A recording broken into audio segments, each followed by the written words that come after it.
पिछली बार का मंच उधर था, उधर के लोग बेचारे आनंद में थे, इधर के लोग बेचारे आराम से बैठ के देख रहे थे। अब मैं आपसे आग्रह करूंगा, इस बार मंच इधर है। अगर आपसे ये आग्रह है कि आप बैठ जाओगे तो जो पीछे साथी बैठे हैं उनको बुरा नहीं लगेगा। बैठ जाओ।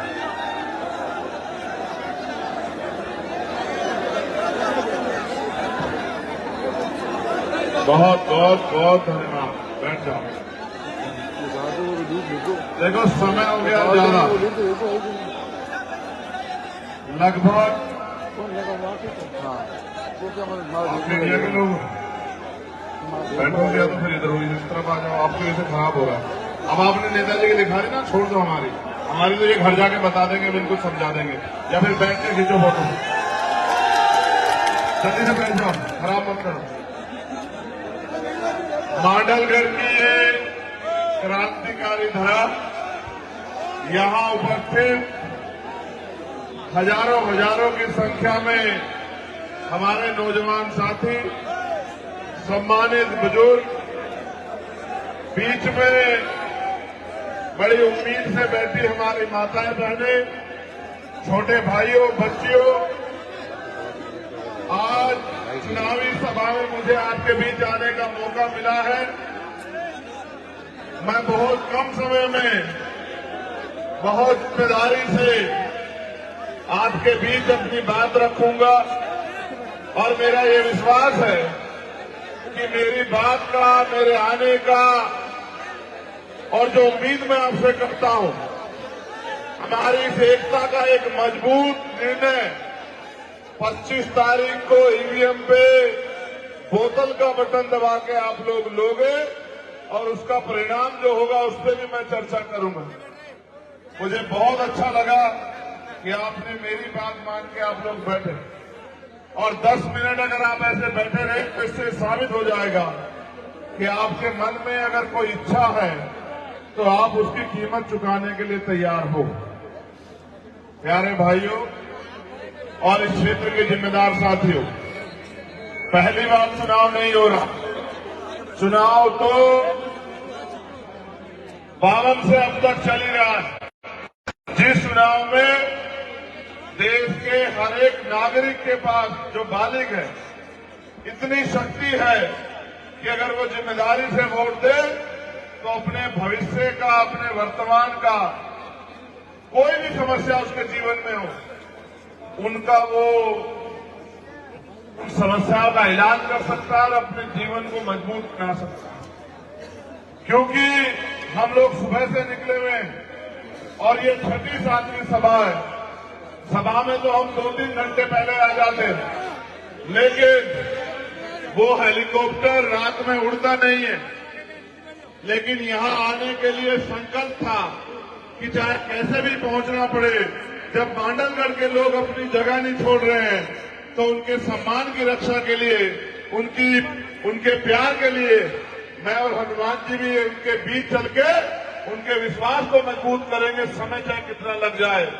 मगर प्यारे भाइयों, मुझे देख के बड़ी खुशी हुई कि आप यहां बड़ी संख्या में मौजूद हैं। आप किसी की सभा देख लो, ये भैरोलाल जी की मेहनत की देन है। आपका जो विश्वास हम दोनों पे है, ये उसकी देन है। यहाँ जो भीम आर्मी, आजाद समाज पार्टी, राष्ट्रीय लोकतांत्रिक पार्टी के नेता कार्यकर्ता, उनके संघर्ष की देन है कि आज आप इस समय 10 बजे इतनी बड़ी संख्या में, देश के प्रधानमंत्री आते हैं, 2-3 हजार लोग होते हैं और वो भी अगर 2 घंटे लेट हो जाए तो उनको ताज बजा के निकल जाते हैं कि छोड़ो, हमें नहीं सुनना है। और राजस्थान के मुख्यमंत्री जी के बारे में तो मैं क्या कहूं, उनके बारे में कुछ नहीं कहना है। इसलिए नहीं कहना, उनका समय चला गया है, वो एक्सपायर डेट में चले गए। और एक्सपायर तो दवाई भी नहीं खाता आदमी। एक्सपायर दवाई खा ले तो बीमार हो जाएगा उल्टा। तो यहां 3 प्रत्याशी मजबूत मैदान में। पहले प्रत्याशी जो कांग्रेस के प्रत्याशी हैं, उनकी 5 साल की सरकार आपने देख ली। नौजवान पढ़ लिख के और किसान उसके पिता या मजदूरी करने वाले मजलूम कमजोर परिवार के जो बच्चे हैं, पढ़ लिख के बैठे इस उम्मीद में कि नौकरी मिलेगी। नौकरी तो पहले तो भर्ती नहीं आती, और भर्ती आ जाती है तो मुख्यमंत्री जी के कैबिनेट के मंत्री, विधायक और ताकतवर लोगों के बच्चे बसों में बैठ के पेपर दे देते हैं और वो नौकरी लग जाते हैं और गरीब के बच्चे तमाशा देखते रह जाते हैं और उनके सपनों को लूटने काम कर देती है सरकार। मैंने तो इस सरकार को, मैंने मध्य प्रदेश की सरकार भी देखी, दिल्ली की सरकार भी देखी। कान से सुनोगे या आंख से सुनोगे, ये तुमसे पूछ रहे हैं। मछली की आंख पे निशाने पे ध्यान रखो, कहां कहां टकरा रहे हो यार। जो शिकारी होता है वो कहां नजर रखता है? शिकार पे तुम कहां नजर रख रहे हो? बताओ, चुप हो जाओ।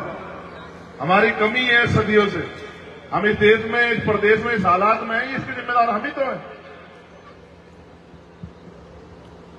हम मैं बताऊंगा ना, अभी आपको समझ आएगा। अब ये जिम्मेदारी बेनीवाल जी ने मुझको दी है कि आप ही बता दो कि क्या चल रहा है। मैंने मध्य प्रदेश की सरकार भी देखी, दिल्ली की सरकार भी देखी, केंद्र की सरकार भी देखी, राजस्थान की सरकार भी देखी, और हमारे भीम आर्मी के नौजवान सिपाही यहां बैठे। इतना अन्याय पिछले 5 साल में हुआ। थाना गाजी, चूरू, इंद्र मेघवाल, जितेंद्र मेघवाल, ओम प्रकाश रायगर, कार्तिक भील, तोला गुजर, पूरन रेगर, इतना अन्याय।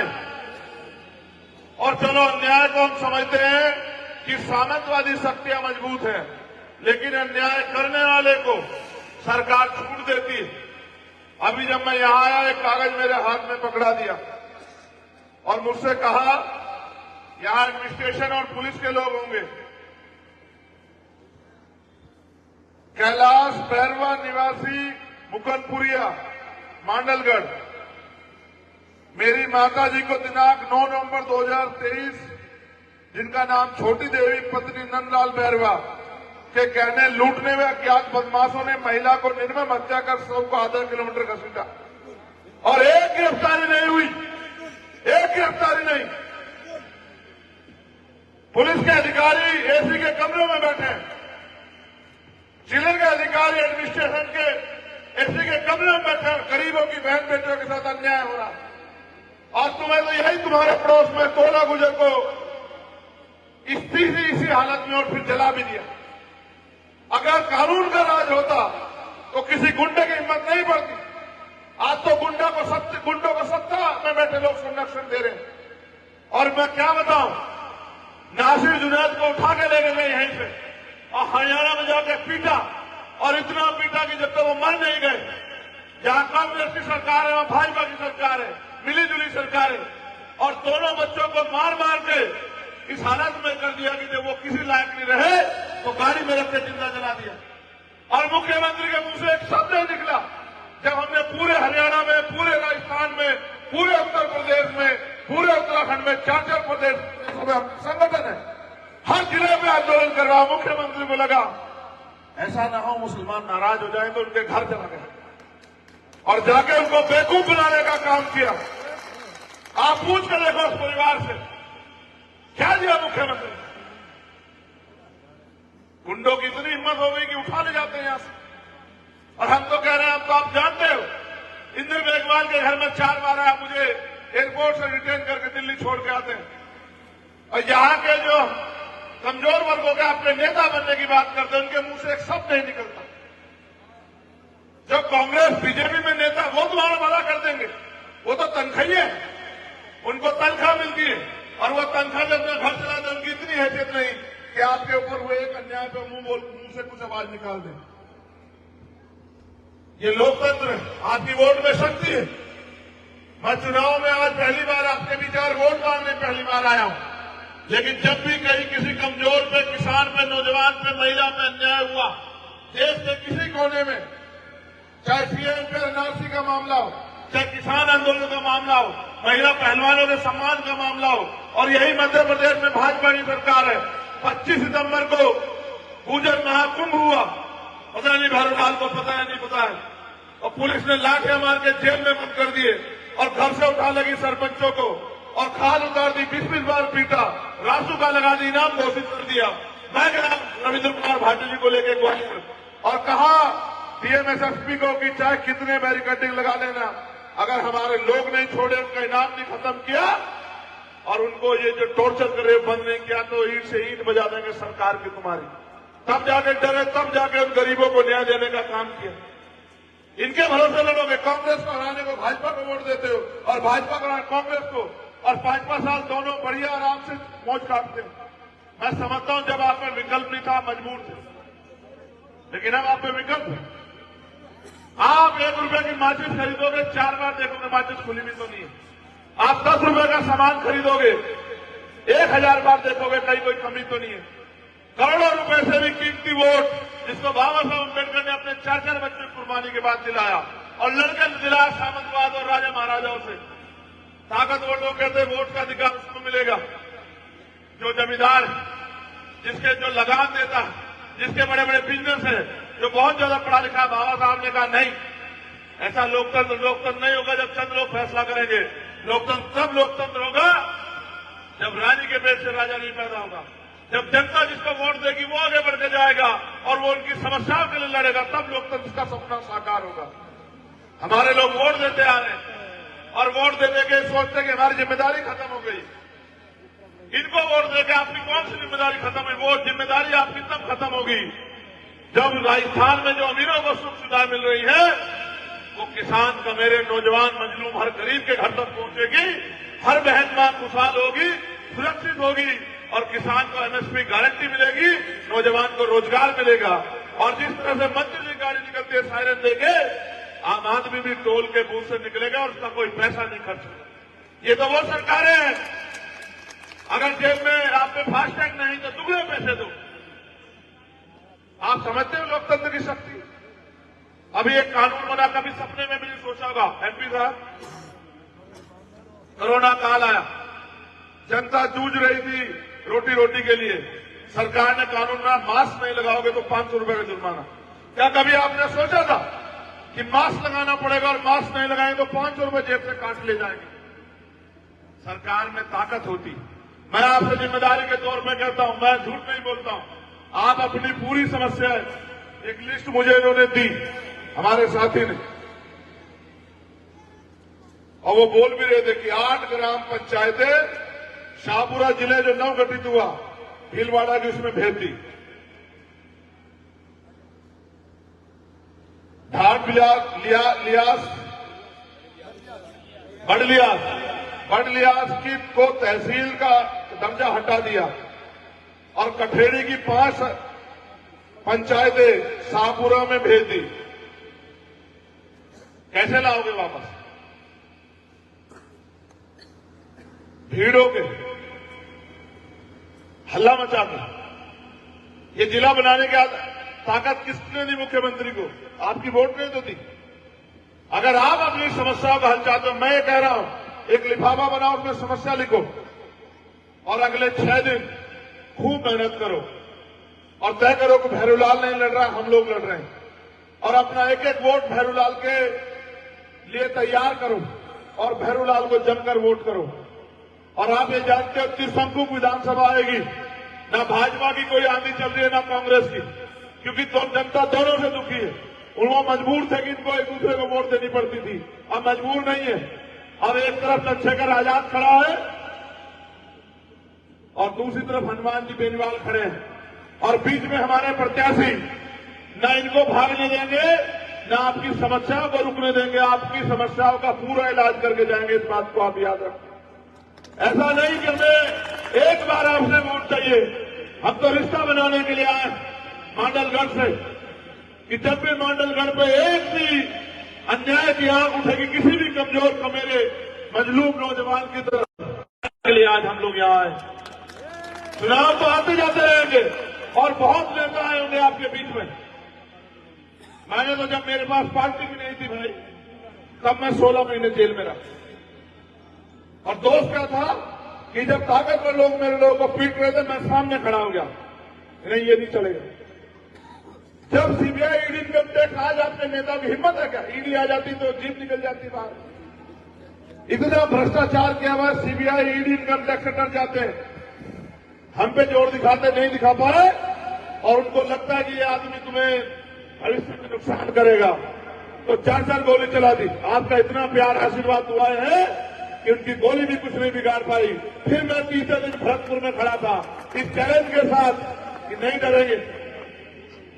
क्यों मेरे जैसे व्यक्ति को मारने की जरूरत है? मैंने अब तक जितनी बातें कही किसी का बुरा थोड़ा ही कहा, आपके लिए लड़ाई लड़ने की बात की। मैंने कहा जब मैं नाम ही नहीं था मेरे पास पार्टी, तब मैं एनआरसी में जेल गया। आपका कोई नेता गया हो तो बताओ मेरे मुसलमान भाइयों, जितने लोग यहाँ हाथ उठा के बताओ अगर एक गया आपके राजस्थान का जेल, जिनको आपने वोट देकर ताकत दी। छोड़ा चंद्रशेखर आजाद हनुमान बेनीवाल को, जो आपके लड़ता हो आप तय करो कौन लड़ेगा आपके लिए जब आप लड़ने वाले का साथ नहीं दोगे। ये भाजपा कांग्रेस के लोग मध्य प्रदेश में याद करो, भाजपा से पिटे हुए लोगों ने कांग्रेस की सरकार बनाई, आप जिम्मेदार लोग हो। 1.5 साल में वो कांग्रेसी बिक के भाजपा के हो गए। क्या करोगे अपनी वोट इनको देंगे? ये तो इनका बीच में ये प्रयास कर टूट टाट के कुछ और बन जाए। आपको समझ नहीं आया कि एक ही लोग है, इनके पास कोई विचारधारा नहीं है, कोई आइडियोलॉजी नहीं है। इनका एक मतलब है राज करो, राज करो। राज तुम्हारे ऊपर तो करेंगे जब तुम ताकतवर हो जाओ। कैसे राज करेंगे? आप अपनी पगड़ियों का मान रखो, आप अपनी ताकत को समझो। लोकतंत्र है, आपके हाथ में बटन आएगा, आप जिसको चाहे बना दो और जिसको चाहे बिठा दो। आपने सबको तो देख लिया। धर्मलाल थोड़ा जीतेगा, चंद्रशेखर आजाद जीतेगा, हनुमान जी बेनीवाल जीतेंगे, क्षेत्र जीतेगा, मांडलगढ़ की जनता जीतेगी, नौजवान किसान जीतेगा, और वो बहनें मां जीतेंगी जो सुरक्षित है। आप एनसीआरबी का डाटा तो पढ़ो। एक नेताजी आके भाजपा के बयान देते हैं कि ये गुरुद्वारे और मस्जिदें, आपने सुना हो, ये गुरुद्वारे और मस्जिदें यहां नासूर बन गई है, इनको उखाड़ फेंको। मैंने आज ही कहा, और मैंने उसी सीट पे जो नेताजी ने, बड़े नेताजी ने जो बयान दिलवाया एक छोटे से नेता से, मैं उसी सीट पे गया था बानसूर, नहीं तिजारा, और मैंने कहा कि वहां भाजपा का प्रत्याशी तो फाइट में है ही नहीं कहीं, वो तो बहुत पीछे है, वो तो बाहर का कोई मतलब ही नहीं है वहां। वो एमपी बना के लोगों ने देख लेते, वो कुछ करते किसी काम का नहीं, उस पर जोर मत लगाओ। लेकिन उन्होंने बयान क्यों दिया कि जो लोग तैयार हो रहे हैं तीसरे विकल्प को वोट देने के लिए वो बढ़ जाए। और मैंने भी ये कहा आज उनसे कि अगर गुरुद्वारे, मस्जिदें या किसी भी धार्मिक स्थल की तरफ आंख उठा के देखोगे तो ये सड़कें बंद करके तुम्हारी कुर्सियों से तुम्हें खींचने का काम हम लोग करेंगे। इस बात को आप लोग याद रखना। अभी आपने निकम्मे लोगों को ताकत दी। इस बार भैरूलाल आपके बीच में, भैरूलाल हमारे प्रत्याशी के तौर पर है, और हम दोनों भाइयों ने तय किया है कि हम प्रयास करेंगे, हम ये प्रयास करेंगे कि बैलेंस ऑफ पावर हमारे पास रहे। आप कोई अखबार उठा के देखो, चाहे वो हमारे कितने खिलाफ हो, कोई चैनल उठा के देखो, चाहे हमारे कितने खिलाफ हो, चाहे उसका मालिक भाजपा कांग्रेस का व्यक्ति क्यों ना हो, लेकिन उसको भी लिखना पड़ रहा है कि गठबंधन बहुत मजबूत है। इसका अच्छा परिणाम सुनो ना। कभी आपने देखा कि आखिरी दिन कांग्रेस ने अपनी लिस्ट रिलीज की हो प्रत्याशियों की? भाजपा की कभी आप देखा आखिरी दिन रिलीज की हो? क्यों ऐसा क्यों आखिरी दिन रिलीज करनी पड़ी? इसलिए करनी पड़ी क्योंकि सबको पता था कि कोई रुक नहीं रहा है, तीसरा विकल्प है, लोग भागे भागे जाएंगे, जनता तैयार बैठी है। आज हालात भी ऐसी हैं, हम इतनी सीटें जीत के जाएंगे कि हमारे जरिए सरकार बनेगी। और आप ये सोचो, जब सरकार बनाने की चाबी हमारे पास होगी तो फिर आपको अपनी समस्याओं के लिए कहीं जाना पड़ेगा क्या? जब आपके बीच का व्यक्ति, किसान का बेटा आपके लिए लड़ने वाला, आपके लिए जान हथेली में रखने वाला हनुमान जी बेनीवाल मुख्यमंत्री बनेगा राजस्थान का, तो आप बताओ आपकी समस्याओं का हल होगा या नहीं होगा? चाहे पानी की समस्या हो, चाहे सुरक्षा की समस्या हो, चाहे आपके जो गांव चले गए तहसीलों में उनकी समस्या हो, चाहे नौजवानों के लिए रोजगार के, हमने तो देखी ना सरकार, आप मौका था तो 6 महीने के अंदर इंडस्ट्री लगवा के आप 50,000 नौजवानों को रोजगार दिलाने का मौका दिया, उन्होंने राज कर रहे हैं। इसलिए मैं आपसे कहना चाहता हूं, अपनी कीमती वोट को किसी भी कारण, किसी की बातों में आकर खराब मत करना। चुनाव समीकरणों में जीते जाते हैं। भगवान देवनारायण को मानने वाले लोग और भैरूलाल जी के समर्थन के लोग, प्लस हम लोगों में बाबा साहब अम्बेडकर और हमारे महापुरुषों में आस्था विश्वास रखने वाले और हमारे संघर्ष का वोट, और हनुमान जी बेनीवाल किसान कमेरों की आवाज, उनका वोट, जब ये तीनों वोट संगठित होकर पड़ेंगे, कैसे नहीं जीतेगा भैरूलाल? और जब भैरूलाल जीतेगा तो आप सब लोग जो होते विधायक आपके बीच का होगा, आपका आदमी बनेगा तो आपकी समस्याओं के लिए लड़ेगा। इसलिए मैं आपसे कह रहा हूं कि अपनी वोट को खराब मत करना। हमने बहुत सोच समझ के कर दिया, बहुत प्रत्याशी थे दौड़ में।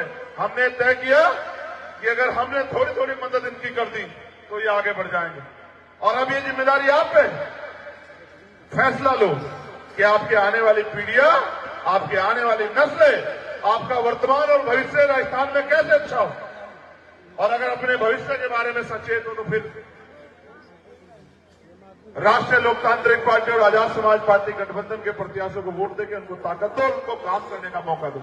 आप मुझे बताओ, आपने सबको सेवा का मौका दिया, क्या इस बार आप हनुमान जी बेनीवाल को सेवा का मौका दोगे? दोनों हाथ उठा के बताओ, दोगे नहीं दोगे? जोर से उठाओ, ऐसे नहीं माना जाएगा। जो एक हाथ उठाएगा यानी कि वो आधे दिल से, जो दोनों हाथ उठाएगा उसको माना जाएगा कि वो पूरे दिल से है, और जो अपनी जगह पे खड़ा हो जाएगा उसको ये माना जाएगा कि उसने फैसला कर लिया कि वो राजस्थान के नए भविष्य का निर्माण करने वाला है। क्या मैं मानूं कि भाई भैरूलाल इस बार यहां से आगे बढ़ रहे हैं? दोनों हाथ उठा के बताओ मेरे साथियों, वो जो